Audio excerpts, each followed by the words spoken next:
हुआ था तबादला। कानपुर से खबर, विवादों के चलते कानपुर से गैर जनपद हुआ था तबादला। कानपुर में तैनाती के दौरान मनीष से विवाद की हुई थी आशंका। पुराने विवाद की खुन्नस में गोरखपुर में हत्या की आशंका। कई निर्दोषों को रुपयों की खातिर जेएन सिंह ने बनाया अपराधी।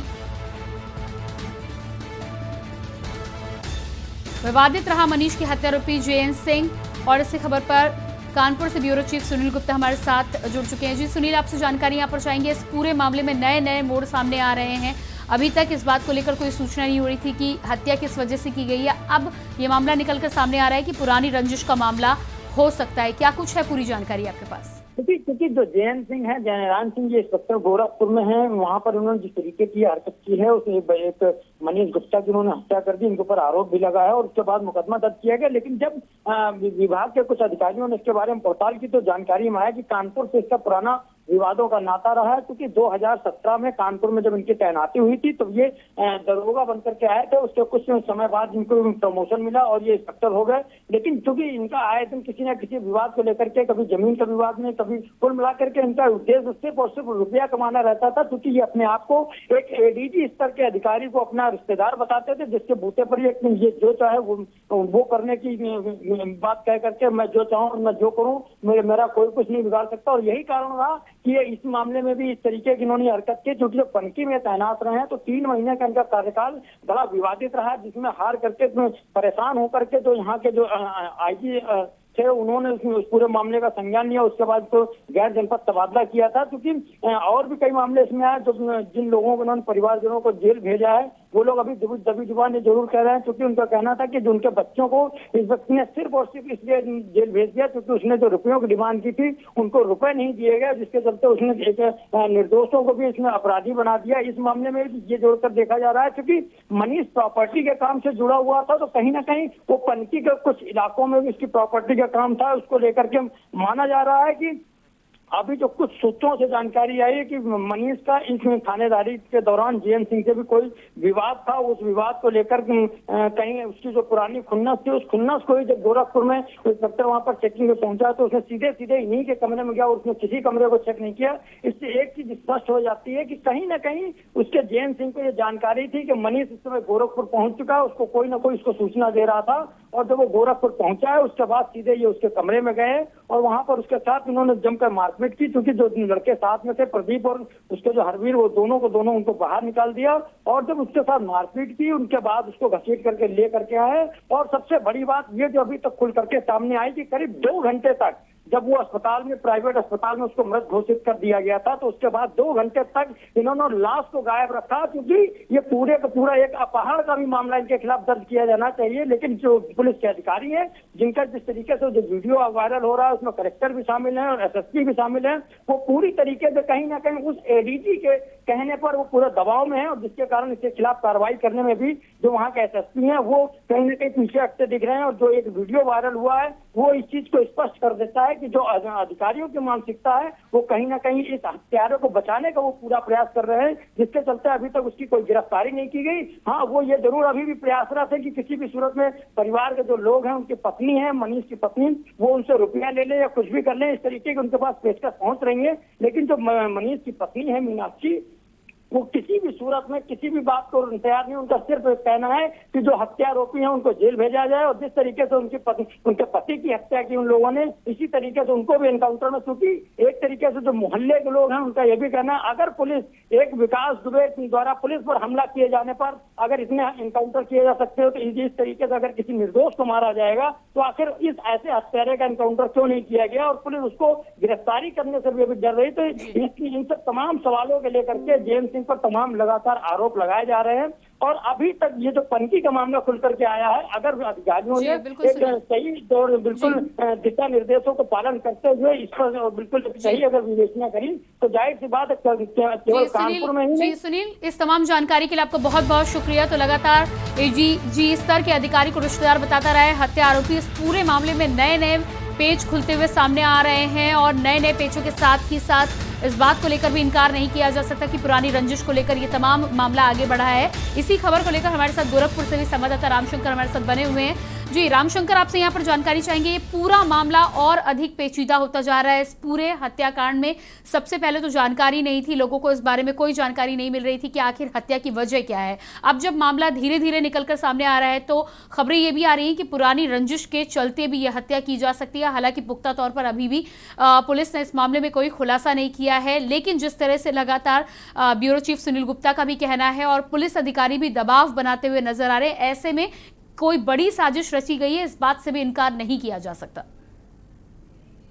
जी बिल्कुल, आपको बता दें के न्यूज तो ये परसों से ही बता रहा है कि ये पुरानी रंजिश को लेके भी ये हत्या की जा सकती है। जिस तरह से मनीष इस होटल में रुके थे और मनीष की पुलिस ट्रैकिंग करके उस होटल, अच्छा सबसे बड़ी बात आप खुद सोचिए, जब यशो अपने हमराइयों के साथ उस होटल में चेकिंग के लिए जाते हैं तो उनको कैसे पता होता है कि सिर्फ हमें उसी कमरे में जाना है जहां मनीष रुके हैं, बाकी वो किसी कमरे में नहीं गए। और वो संदिग्ध नहीं होते तो सीसीटीवी फुटेज क्यों नहीं अभी तक जो है वायरल कर दिया जाता। फिर हाल जिस तरह से यशो उनको ट्रैक किया, और ये बात आपको सबसे बड़ी बता दें, ये यशो की पहली वारदात नहीं है। जो अभी हमारे सहयोगी ने बताया कि एडीजी स्तर के सहयोग में ये सब वो करता है, तो आपको बता दें निश्चित तौर पर ये उसका कोई पहला काम नहीं रहा।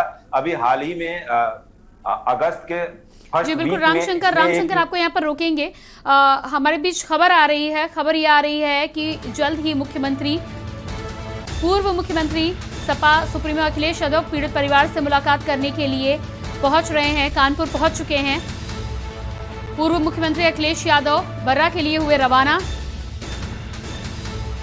बर्रा में पीड़ित परिवार का निवास स्थान है। मनीष की पत्नी से मुलाकात करने के लिए, परिवारजनों से मुलाकात करने के लिए अखिलेश यादव बर्रा के लिए रवाना हो चुके हैं। मनीष के परिजनों से मुलाकात करेंगे पूर्व मुख्यमंत्री व सपा सुप्रीमो अखिलेश यादव। विवादित रहा है मनीष का हत्या आरोपी जयंत सिंह।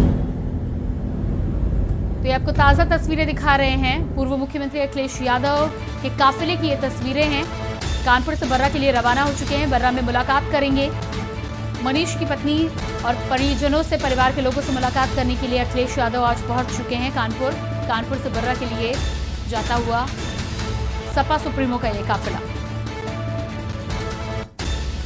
तो लगातार इस पूरे मामले में जिस तरह से एक के बाद एक खुलासे होकर सामने आ रहे हैं और पुलिस की जो भूमिका इस मामले में निकलकर सामने आई है, वायरल वीडियो में साफ तौर पर देखा जा सकता है कि डीएम के साथ ही साथ तमाम पुलिस अधिकारी मनीष की पत्नी पर ये दबाव बनाते हुए नजर आए हैं कि कागजी कार्रवाई ना की जाए।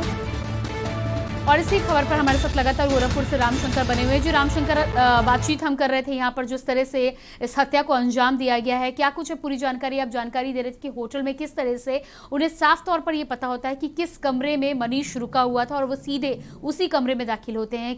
क्या कुछ पूरी जानकारी है, किस तरह से घटना को अंजाम दिया गया? जी बिल्कुल, सबसे पहले आपको बता दें जयंत सिंह की कहानी। तो जयंत सिंह निश्चित तौर से विवादित हो रहा है और ये इसका जनता के प्रति रवैया भी नहीं है। इसका एक सबसे बड़ा मोटिव था सिर्फ और सिर्फ पैसा कमाना। ये पैसा कमाने के लिए किस हद तक गिर जाए इसका कोई अंदाजा नहीं था। जिस तरह से जयंत सिंह ने तमाम घटनाओं को अंजाम दिया, अभी अगस्त के फर्स्ट वीक में हमने ही खबर चलाई थी, के न्यूज ने ही खबर चलाई थी, एक युवक को ही इसने लॉकअप में पीट के हत्या कर दी थी।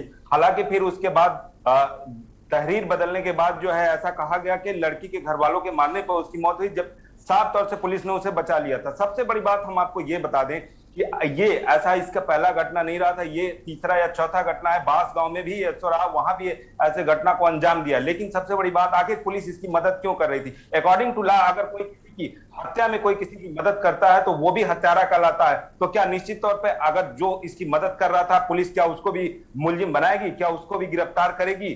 अगर ऐसा नहीं करेगी तो फिर क्या मतलब है लॉ का और क्या मतलब है कानून का? जिस तरह से ये कानून की धज्जियां उड़ाता रहा, वो भी कानून का रखवाला बन के, तो इसको निश्चित तौर पर एक बड़ी कार्रवाई होनी चाहिए। और जो इसका मदद कर रहा था, चाहे वो किसी भी स्तर का अधिकारी हो, उसके खिलाफ भी कानूनी कड़ी से कड़ी कानूनी कार्रवाई करने का ये समय है। जी, और सबसे बड़ी बात बता दें, होटल में जिस तरह से ये 12:30 बजे किस अधिकार से किसी के कमरे में 12:30 बजे ये घुसते हैं, और वो जिस तरह से आदमी होटल में चेकिंग करता है, सारे आधार वो नीचे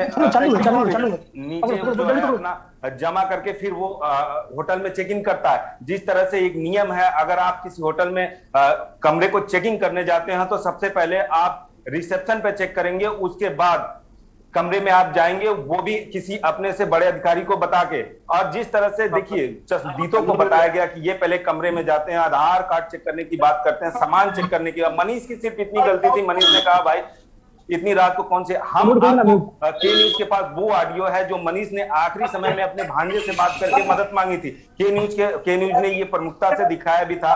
उस समय एसओ की गाली देने की ऑडियो, उस ऑडियो में साफ सुन सकते हैं आप। जिस तरह से पुलिस ने, जिस तरह से जेएन सिंह ने इस बर्बरता को अंजाम दिया, निश्चित तौर पर एक बहुत ही शर्मनाक घटना है। जी बिल्कुल रामशंकर, आपके पास वापस आएंगे। इसी बीच मधुर मोहन भी हमारे साथ जुड़े हुए हैं लगातार। मधुर मोहन बर्रा से मनीष के घर से हमें ताज़ा जानकारी पहुंचा रहे हैं। मनीष, क्या कुछ वहां पर इस समय के हालात हैं? जिस तरह से क्रिमिनेशन के लिए पत्नी मान तो गई है, लेकिन उसके बावजूद भी अभी भी उनके न्याय को लेकर गुहार है कि उनके पति की मौत को लेकर उन्हें न्याय चाहिए और उन्हें न्याय दिलाया जाना चाहिए। क्या कुछ वहां की ताज़ा जानकारी? साथ ही साथ अखिलेश यादव का काफिला भी वहां के लिए निकल चुका है। जी बिल्कुल, इसमें हम लोग मनीष के घर में पड़े हुए हैं। यहाँ पर मृतक के जो परिवार है उनके साथ उन्होंने बातचीत भी की है। सबसे बड़ी बात इस पर आ रही है कि सुबह 4:30 बजे तो उनका कॉल यहाँ से उठवा तो दिया गया है, लेकिन सबसे बड़ी जो उनकी मांग थी कि 50 लाख रुपए, एक सरकारी नौकरी और सीएम से मुलाकात करके एसआईटी की जांच की बात की जाएगी। लेकिन सबसे बड़ी बात यह है कि उनका कह तो दिया गया, लेकिन अभी तक इनको ये नहीं बताया गया कि इनको मुख्यमंत्री कितने मिलना है। और सबसे बड़ी बात है कि यहाँ पे अखिलेश यादव जो पूर्व मुख्यमंत्री हैं वो भी यहाँ पे आ रहे हैं, परिजनों से मिलने आ रहे हैं। वो क्या आश्वासन देते हैं ये देखने पड़ते हैं। लेकिन यहाँ पे आप देख सकते हैं कि पुलिस प्रशासन पूरा तैनात कर दिया गया। पुलिस प्रशासन हो गया, सपा के कितने कार्यकर्ता वो आ गए, 36 लोग इकट्ठा हो गए घर में। फिर से कल जैसा एकदम पूरा माहौल हो गया। आज सुबह की बात करें, सुबह तो सब यहाँ सन्नाटा था, लेकिन अब जैसे ही सूचना लखनऊ से आई कि यहाँ अखिलेश यादव आ रहे हैं तो तुरंत यहाँ भीड़ चालू हो गई, प्रशासन लग गया। अब देखने बात ये होगी कि ये जो एक मामला है, गोरखपुर से जुड़ा जो मामला है हत्या का व्यापारी का, ये एक सियासी देखा जा रहा है इसको। मतलब कि अब कितने भी दल के लोग नेता हैं वो इनके घर आ रहे हैं परिजनों से, लेकिन देखिए कि इनकी मदद किस प्रकार से होती है। जी बिल्कुल, जिस तरह से आपने यहाँ पर जानकारी दी है कि मदद को लेकर तो पुलिस भी लगातार ये कहती हुई नजर आ रही है कि पूरी तरह से मदद की जाएगी, लेकिन जिस तरह से डीएम और पुलिस के आला अधिकारियों का वीडियो वायरल हुआ है, बार बार के न्यूज़ ने भी वीडियो दिखाया है, उसमें साफ तौर पर अधिकारी कहते हुए आ रहे हैं कि आप कागजी कार्रवाई ना करें, एफआईआर दर्ज ना करें, उसके अलावा तमाम तरह की मदद की जाएगी। इस वीडियो के बाद ये साफ तौर पर नजर आता है कि कहीं ना कहीं अपराधियों को बचाने की कोशिश की जा रही है, अपराधियों को शय दी जा रही है और तमाम तरह के आश्वासन और दिलासा परिवार को देने की कोशिश की जा रही है अधिकारियों के द्वारा। जी बिल्कुल, यदि ऐसे कोई भी वीडियो यदि वायरल होते तो कहीं ना कहीं तुरंत कार्रवाई की जाती, लेकिन ये पुलिस प्रशासन जुड़ा मामला होने के बाद भी अभी तक न सरकार ने इसमें कोई निर्णय लिया और ना कोई बड़े अधिकारी ने कोई निर्णय लिया है। कहीं ना कहीं जो ये दबाया जा रहा है परिवार को, साफ साफ वीडियो में देख सकते हैं कि साफ बोला जा रहा है कि अपने एफआईआर चेंज कर लीजिए, इसमें नाम हटा दीजिए, गलत हो जाएगा। तो कहीं ना कहीं परिवार को धमकी दी जा रही है, कहीं ना कहीं ये बिल्कुल गलत है।